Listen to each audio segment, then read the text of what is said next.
Imagine this for a moment. It's late at night. Your phone shows 2:17 a.m. You wake up with sharp pain in your chest. Your heart is racing. Breathing feels heavy. Your mind immediately goes to the worst possible thoughts. Your family panics, throws on some clothes, and rushes you to the nearest emergency room. The doctors move quickly. They ask a few questions, check your vitals, run some basic tests, maybe give you oxygen or N4. After an hour or two, they tell you everything looks fine and send you home.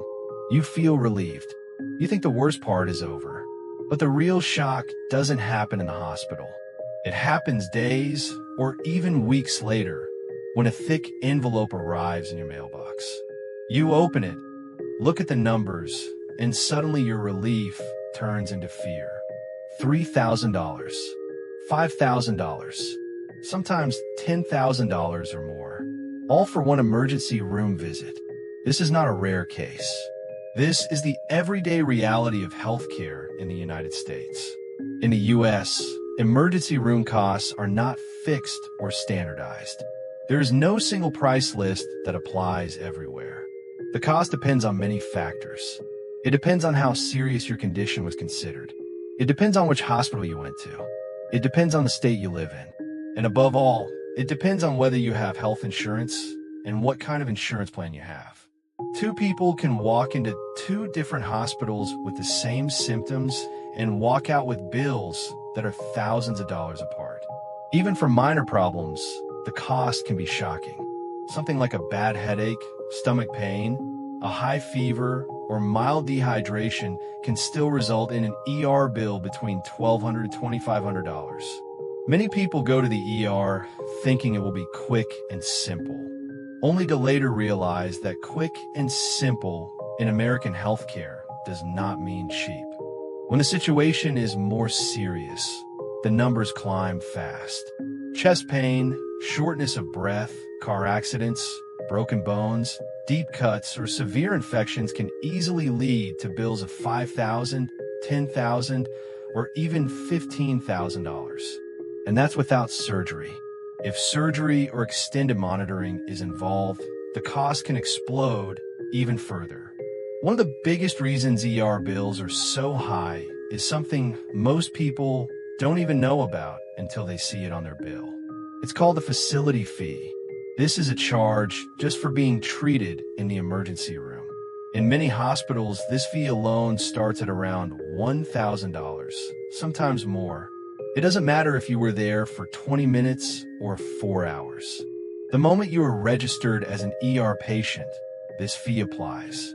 After that, everything is charged separately. The doctor who examines, you send a bill. The nurses who assist send charges. Blood tests come with their own costs. X-rays, CT scans, and MRIs add hundreds or thousands more.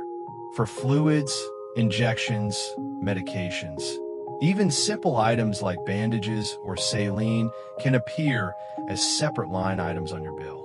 Many patients say the most frustrating part is that they don't fully understand what they're being charged for, but they're still expected to pay.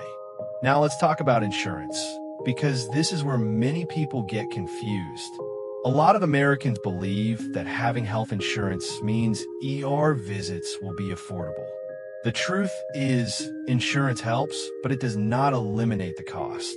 Most insurance plans require a copay for emergency room visits.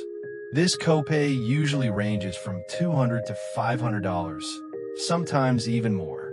And that's just the beginning. On top of the copay, there is the deductible. A deductible is the amount you must pay out of pocket before your insurance starts covering costs.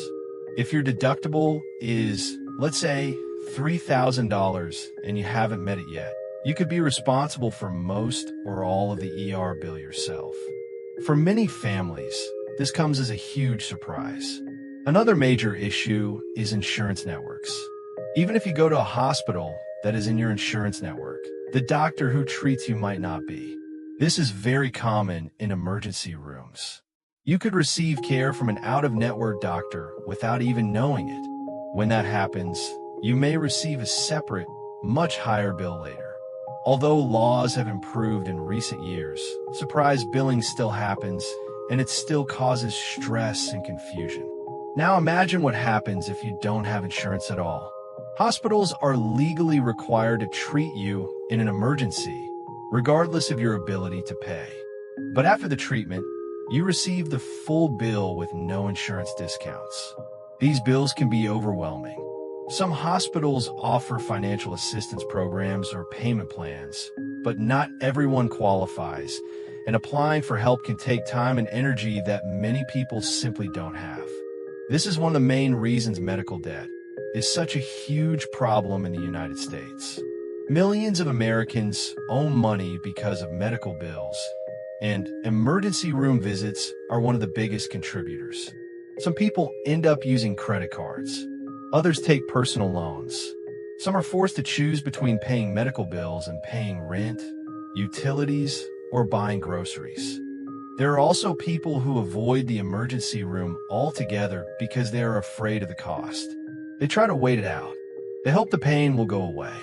Sometimes it does, but sometimes it doesn't, and delaying care can make a medical problem much worse.